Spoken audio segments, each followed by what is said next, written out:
a slight step back and then dive back in to your city centre, Glasgow. So a little bit of background around the smart city, Glasgow, and kind of the journey that they're on. And I've been fortunate enough to be involved in that project for a number of years, and it really is about kind of bringing people, data and technology together. Glasgow was fortunate enough to win the £24 million Innovate UK competition, and that really was a great opportunity to really demonstrate a number of different ideas. There's a whole host of different programs that were delivered on that. I'm not going to go through those in detail because I really want to sort of bring it back to the practicalities of today's talk. But one of them was the Operations Centre. So this is an operations centre that brought together traffic management and police and community safety all into one big operations centre. So it's the kind of pinnacle when anybody comes up to Glasgow to see what the Future City demonstrator delivered, they get a nice tour of the operations centre. And it is very voyeuristic and very interesting to go and have a look around. Another key component, which is often the first thing that you often see in smart cities, is intelligent lighting. So this is a complete no-brainer. The business case makes utter sense to roll this out. So the smart lighting or intelligent lighting is to obviously new LED bulbs, which are much more efficient, but then also to embed sensors into those. So those sensors can brighten and dim depending on usage, which is what this little video is showing. We can also have footfall sensors, air quality sensors, noise sensors. All these sensors can be embedded, and it's a really it's almost the sort of the first wave of smart city solutions you start to see, and you can kind of build on top of that technology. Obviously, what all of this does is produce lots and lots of data. So a core component of the demonstrator project was to open up that data and really look at how we can use all of those different data sets, and they came from loads of different sources. Within the program, there was a data platform, so somewhere to store and host that data, and then starting to then deliver solutions on top of that data. So My Glasgow is an app that makes it easier for people to interact with their city, to report problems, potholes and the like. There's some dashboards. They were prototypes, so I don't think there's definitely room for improvement to be made on the dashboarding side of things, but it's about bringing those different data sets together. And then some community components, like how do we bring people on board? It has to be kind of bottom up as well as top down. So some of that was done through hackathons, community mapping, getting people involved in where their assets are, as well as a whole host of other engagements. Out of that, there came an opportunity to really kind of look a bit broader around Scotland and how we can make Scotland smarter as a whole. We were fortunate enough to work with Scottish Government and Scottish Cities Alliance on the maturity modelling. So this really took some of the smart city standards, the PAS ideas, and then distilled those down into 5 key areas, which then we rolled out with the 7 cities across Scotland and beyond since then. So as we distill it down, it's really about the vision. So, getting a clear vision of where you want to go, and that's often getting clear vision and clear leadership around that is a key challenge. Then understanding your data, what you're going to do with that, what you've got, how you want to take that forward. Technology is the easy bit. It's not the hard, that's easy. The hard parts are the 2 next bits. So governance and service delivery, how are you actually going to deliver these solutions and these smart city ideas? And then importantly, how you bring people on board. So we worked with all the 7 cities and helped them to score where they felt they were. So from an ad hoc, kind of trying to figure out what to do, opportunistic to repeatable. So repeatable is around system integrations, and then the kind of dream of a system of systems approach where everything's all interconnected and feeding together. That allowed cities to benchmark where they were, where they are, and where they intend to be. So the green is up to 2020. That's really the ambition. So it really shows a good ambition across Scotland to really take the opportunity of what the smart cities can mean. That's then led on to another blueprint, which was rolled out last summer, and there's 5 key areas that are being explored within those across the cities in Scotland. The bottom one, just talk briefly about mobility as a service, is an interesting. There's a program being led in Dundee that's exploring that. So that's a really kind of exciting new way of how we navigate and how we move around our cities. So what's next for Glasgow? Because that's really what I'm wanting to talk about. So there's a couple of interesting projects that are coming up. So this is a term that I quite like from infrastructure. So we need lots of infrastructure, and some cities need more than others. But it is that kind of move to infrastructure, which is embedding sensors into everything. And this is kind of really where the Internet of Things really kind of comes into its own. And Glasgow's got some money from Green Investment Bank. So the first phase is updating the LED bulbs, and then the next phase is to develop intelligent lighting smart systems from those. Another interesting project was the Horizon 2020 funded project with a bunch of other cities is called Ruggedized. It does stand for something. I'm not sure exactly what. So it's Rotterdam in there. There's a Glasgow in there. There's, you can see Gdańsk, and so you can kind of piece together. But basically what it's trying to do is to demonstrate district heating at scale. So there's a program being developed just off the city centre to look at district heating shared across the Tennants, Brewery and Strathclyde. There's going to be a new EV charging car park there, designed specifically for capturing energy and also distributing that energy. And then some new lighting with integrated charging points as well. So that's a great project to see. And then bring it back to where our kind of role within the program of Your City Centre. So we're really in to help to identify some of the smart projects. So we're working with the stakeholders. There's a couple I've mentioned there, and how they can then feed in to this long-term vision of what we need from the city centre. One of the interesting ones is coming from the Future City Demonstrator project and now into this, is there is a lack of data still. There's a real lack of real-time data from the city, and I think there's definitely more need to try and look at how we can share more data, open that up to make the projects that we're trying to work on easier. And then the core is really this community data gathering, getting the people on board to really become inspired to feed in. So Graham spoke earlier about the interventions that have been going on around on the streets across different town halls and different meetups. And another core component of that, which we've just launched, is the Your City Centre map, which basically allows people to feed in their comments and add their own perspective and what they like and dislike about the city centre. So we launched last week, last week, so about 189 comments already, which is great to see. It basically allows, it allows you to kind of give a feedback on a specific area, allows you to some of the bubbles you can see highlighted there, allow you to say what you'd like to see more of, and then also to allow a more detailed description of what's good or what's bad about the city centre.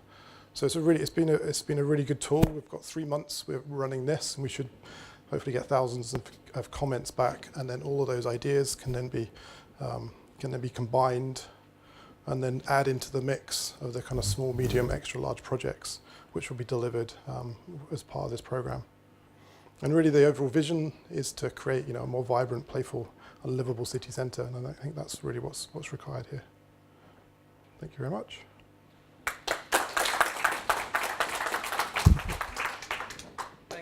Thank you, gentlemen. Lots of content there. Hopefully, some interesting observations or questions. Anybody have any questions?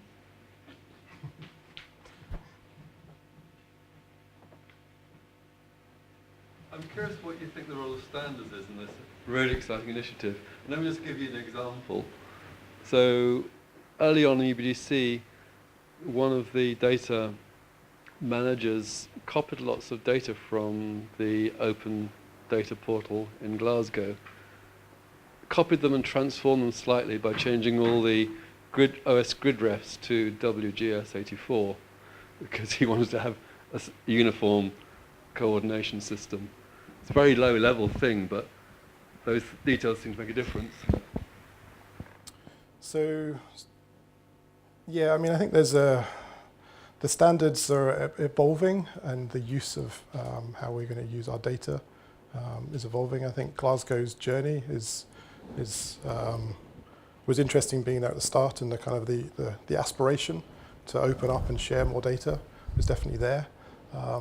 Since the money's been spent on the Future City Glasgow, a lot of the work has been done internally now. So there's a lot of internal. So it's more in the shared data component is what's going on within the Glasgow. So there's definitely some really interesting use cases that are really they're trying to solve internally. In terms of this project, I think what we've really struggled with is a lack of enough good, interesting data. I mean, Max will probably pick up on that. I agree, and I think the idea of the standard is the ability to be able to share among not only different departments within a city, but about different cities. We're also part of another catapult future cities element, which is exactly about creating a digital connector. Because at the early stages, we found out that, yes, for example, people were interested in having health indicators, but what Milton Keynes meant by that was slightly different to what Cambridge meant by that. So I think the idea of standards is useful in a sense that they're about how we apply them rather than the formatting of, which is, yes, relevant for the data scientist, but I think the standard element has to do with what actions can we then use with on the basis of the data. And I think it's that element about being able to transform big data into the second level tier of useful information as opposed to simply the data. And it all requires every part to fit in slightly. And I think we're eventually going to go back and redraw a lot of these things, but I think we're getting closer to the fact that we've been here once at least.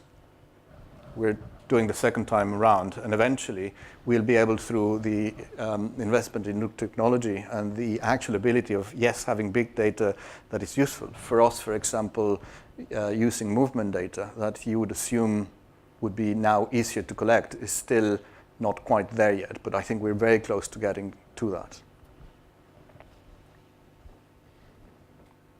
So in that case, are you talking about doing what the academic open science community is talking about? Because it's not just about having data, it's about being able to publish openly your algorithms and your analyses, but allow your things to then become reproducible. No, absolutely. I mean, we come from an academic origin. I think the future is, as I was saying, open source. So all our background is open source, and we think that's how we need to move forward in what we're doing at the moment. But I think the key test case, and someone has already said it before, it has to do with, is this useful? And why is it useful? And can I test it? And once I test it, it needs to be, as you say, reproducible. So I think that's fundamental. And to me, this is where the engagement between the sort of the political top-down from the bottom-up approach is accountable both ways, because we've been in a number of consultations where it's about individuals having a point of view, but it's their point of view that needs to be informed what others might do. And the idea of compromising through negotiation, stakeholder, and fundamentally evidence is, I think, where the data and the smart city really has to come into its own. Being able to be transparent on a table, bringing together different expertise. So hopefully more data in an intelligent way, smart, is where we would be able to do those discussions. I just have a question on that translation element that you were just speaking about there, and also on the point that you just made there. And in terms of being able to bring the data into a position that it's easily understandable by, much more than kind of either data scientists or planners or architects or public servants. Is there a role, or is there a kind of a practice that's almost missing from this piece, which is the translation of data in understandable ways that scientists can look at it, bringing that to other fora, be them citizens or other areas of academia that aren't, for instance, data related, that are, for instance, social policy or planning or forever or other things. Is there a role here that's missing, that this translation piece at the moment from this entire conversation? And if so, do design standards need to be developed that kind of develop common methodologies to model data and to translate it and to send it out in easy to understand bite sizes in some way? I would agree with that, and the challenge that we have, and again, my background is in architecture and urban design, and the idea is that we are all expert users of space. We intuitively know how to move from A to B. The problem comes with when you try to explain it, and sometimes what we do is completely different to what we say we do. So there is the role here of, I'm not sure if the standard is the right way, but certainly it will be helpful, but it's developing the right metrics for analyzing the things that we know have an impact on how we behave. And the more data of cities and the more the science of cities we develop, both in academia and translated to practitioners, we will be able to see what is the data that makes the difference. And again, I think it's that balance between being shown something that you didn't know was happening, first the evidence, but then most fundamentally is explaining why something happened. So you always intuitively know that something might be wrong. And when we work with clients, both at the urban and the building and the public or the private sector, they have a sense of what's wrong. If you assemble the data correctly, then that brings it into its own, and then you can act on it. So I think it's this translation of data in the way that is explaining, verifiable, and brings a theoretical background to the decision making that you're putting together. And again, it's almost evidence-based planning and design in the same way that if you think about a medical intervention, you have NICE, the National Institute of Clinical Excellency, that tests all of these things. Policy should be like that, but again, the problem with policy, in a sense, again, public health, is that it has a long timeline. So we're now rectifying mistakes that we did back in the 60s, 70s, and 80s, and we're demolishing areas of cities with perfectly good intentions, but we're now saying, oh, actually, that was not the way to go. The problem with it is that there are communities that are valuable, so it's the challenge of how do you then grow and transform cities and keep the social fabric of them. But I'm veering off course now. I think that's there's an interesting opportunity out of this project because it is a long-term program, and as we've got these kind of opportunities to do small, medium, large, extra large kind of interventions, and I think that kind of data component is something that we're really looking to explore within some of those projects. So to start to distill and start to pull together all those different data sets that have come to enable us to start to demonstrate some of these potential solutions. So yeah, definitely keen and potentially working with Urban Big Data Centre to sort of have some kind of benchmarking tool to really look at how the city, how these interventions support the change, the positive change.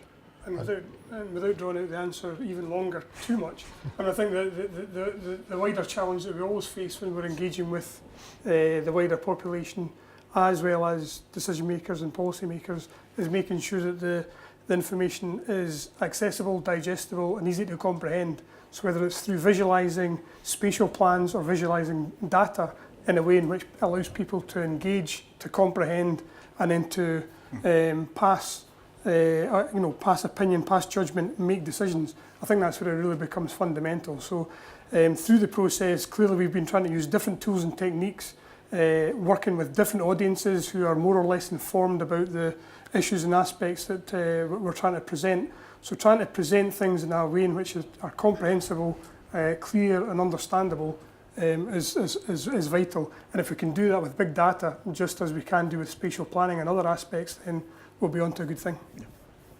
One more question? One of the things that I've been puzzling with over some time is actually the extent to which the smart city is innovative. And as far as I can see from a lot of examples which I've reviewed, smart technologies augment existing practices and actually allow efficiency gains and maybe effectiveness. But I'd really like to attract a comment from you in when do you see that actually the smart city will generate innovations which are a break from the past? Mm-hmm. Yeah, I think that's. I think, like you say, it's an evolving feast of ideas that are out there. So, I mean, you could say, in a sense, some of the intelligent lighting is obviously the first kind of wave of things that are starting to kind of to now hit the streets, and then we can then start to, depending on what is built into those, what sensors are built in, where those are placed, then there will be some interesting opportunities that will fall out of that. And then obviously kind of looking further ahead, obviously we get into driverless vehicles and the impact that's going to have, then there's obviously some massive innovations going on in there. So And then I think on the data side of it, we get into more the machine learning and the kind of urban AIs. Then I think there's some really exciting kind of opportunities there, and the kind of how the standards align with these, what will inevitably happen. We'll have an AI trying to control air quality and an AI trying to deliver transportation solutions, and they'll be battling against each other. It'll be quite interesting to see, which one wins at different points in the day. So I think there's a lot of innovation kind of coming, but as always, on the ground level, it's still quite slow. Within the cities, it's still quite slow, but you can definitely see some of these big leaps coming. I mean, for me, the cities are inherently smart. They mix a bunch of people who shouldn't be in the same place at the same time. But to be more specific about the question, I think for us, what would make a smart system of a city, I guess, has to do with the predictability of being able to say, if you do this, this will happen. So following a causal relationship between an action and a reaction, if you like, that would be ideal, so that we are able to verify both policy, spatial interventions that are delivering what the intentions are like.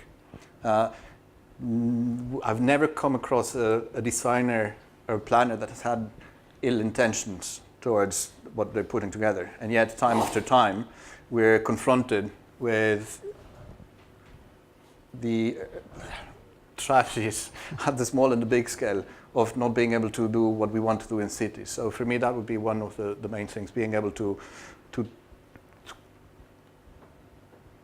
make the relationship between the actions and their causal effect in terms of the long-term output, whether it's health.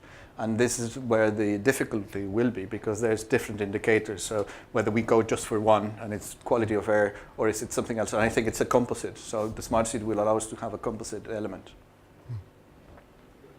One final question from Jack. Yeah, I wanted to pick up on the standards piece. Case study 5 in PAS 183 has caused the most comment, because that uses space syntax theory and talks about how that applies in the sharing of data and IT services. And the way in which that's presented is it's actually the challenge to the commercial models that the cities are looking at. And so it's using that space syntax theory in the way in which you make that commercial case based on that new business model.